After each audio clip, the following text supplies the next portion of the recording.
Well, you guys, I was heading into work this morning and I realized I never did an intro for the video I edited last night. Um, so here in this video, you're going to see me put the coolant reservoir in. We're going to get the slave cylinder mounted, hydraulic lines mounted. We're going to be fighting the starter. You guys will get to hear about that. And I'm going to make a separate video describing the separator plate issues and the differences between the automatic and the manual transmissions. Didn't get done much in this video like I wanted to, but let's show you that coolant reservoir and what we did, or what I did, and I'll go from there.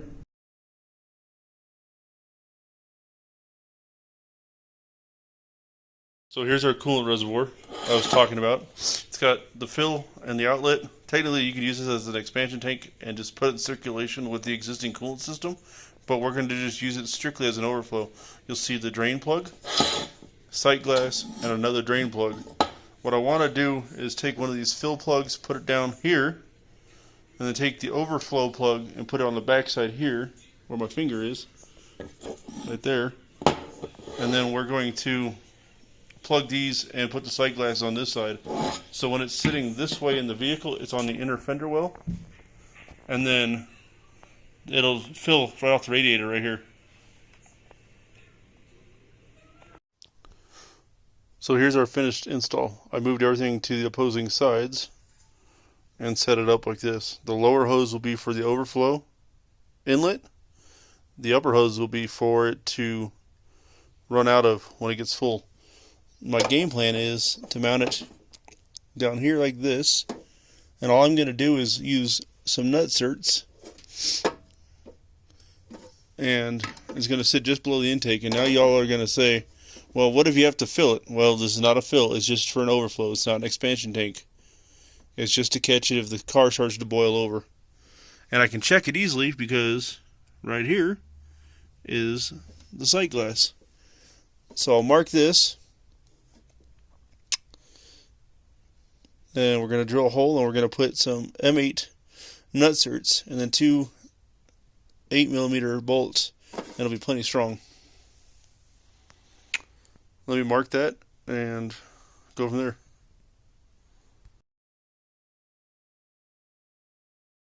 So I used two nutserts and I got the coolant reservoir mounted up. You guys can see the overflow hose is here and the fill hose is down here. I used the existing coolant lines off the Protege. I just stretched them to fit.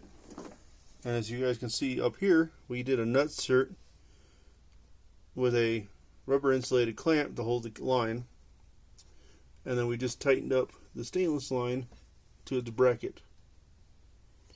On the transmission, the two slave cylinder lines, oops, sorry guys,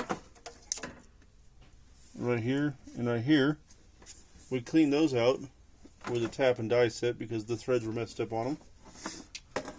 We have a new slave cylinder on order because my kids broke mine.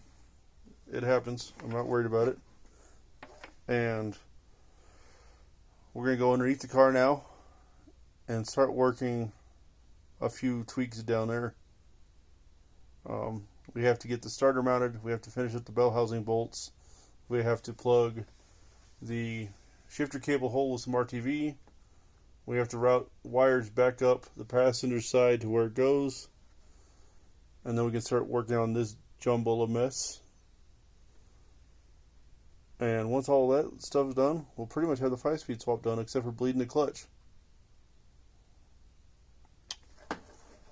So let's get underneath the car. We got the coolant tank in. I said we were going to the car and button up some things, but I forgot about putting the slave cylinder in. So we tapped the holes here because they were slightly damaged. It's an 8 by 1.25 thread pitch. Put a brand new slave cylinder on there, tightened up all our lines,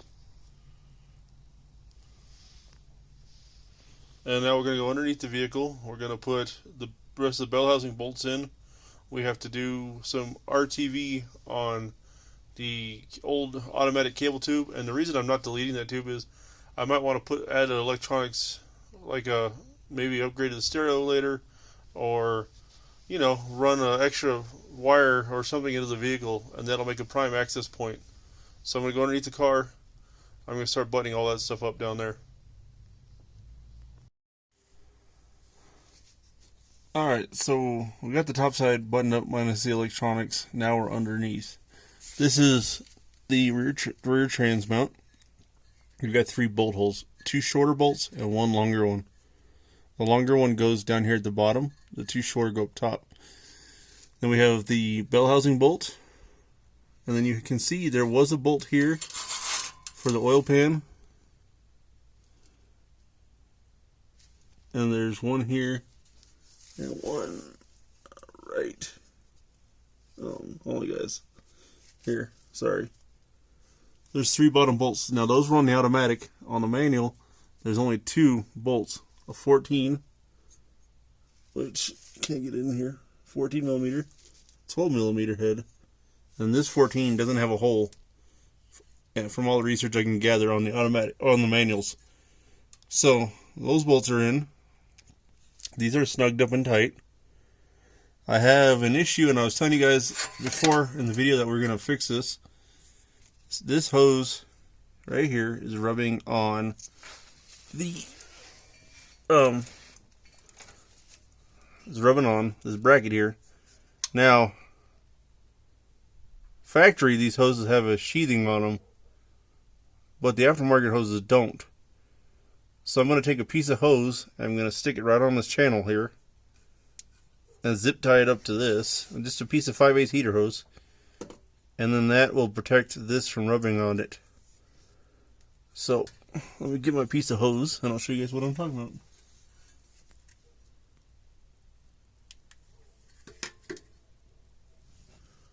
Oops, sorry about the close-up of the exhaust, y'all. I thought I'd pause this.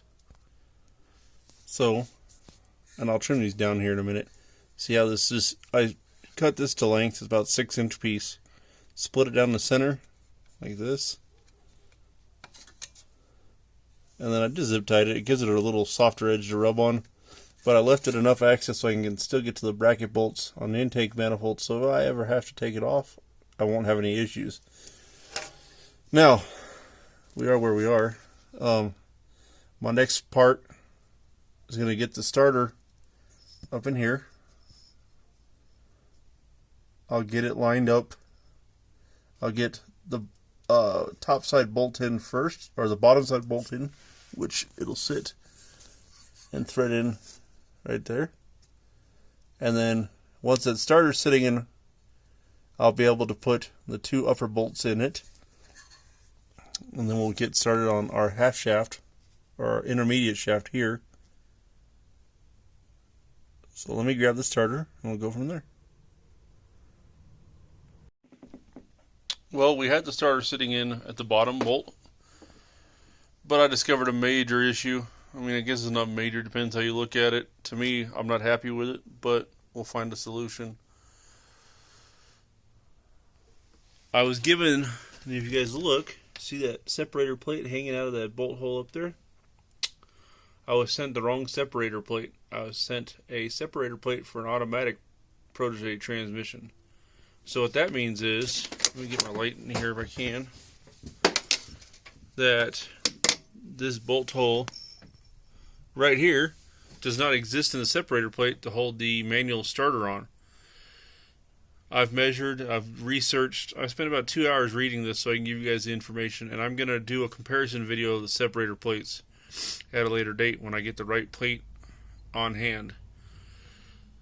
So I'm going to drill a hole out because the starter sits right and everything else, and we're going to run the bolt through it. For now, the game plan is to drop this, put the right separator plate when I get it, after showing you guys the difference. This is going to be our stopping point for the night once I get this hole drilled and get the starter at least mounted loosely up, because I'm running out of steam on this thing. It's about time to walk away from it for a little while and catch my mind, and before I lose complete interest. So let me get my drill. It's a 3/8 inch drill bit hole I'm going to use to go through it. I had to take the battery bracket or battery tray bracket out so I get my drill bit in there, because the only other option I have is to take the mount off the transmission and support the whole system again, and I'm not doing that. It's hanging on its own weight right now. We're going to leave it where it lies. And trust me, I wouldn't do this, but I have researched for hours, talked to people in the Mazda world, and it looks like it's feasible just to drill the extra hole. But once I get the correct plate, we will be swapping it over because I want it done right. Well, we're going to call it a night. Got the starter in. We got quite a few things done on this thing. Actually, it's been a couple night projects doing all this. Word to the wise, when you guys take on a project this big, obviously allow for setbacks. You're going to hit them. Don't let it stress you. Don't let it bug you. It can be taxing on your mindset. It could be frustrating. But if you persevere, you'll get it done. So once again, thanks for watching, y'all. God bless. Have a good night.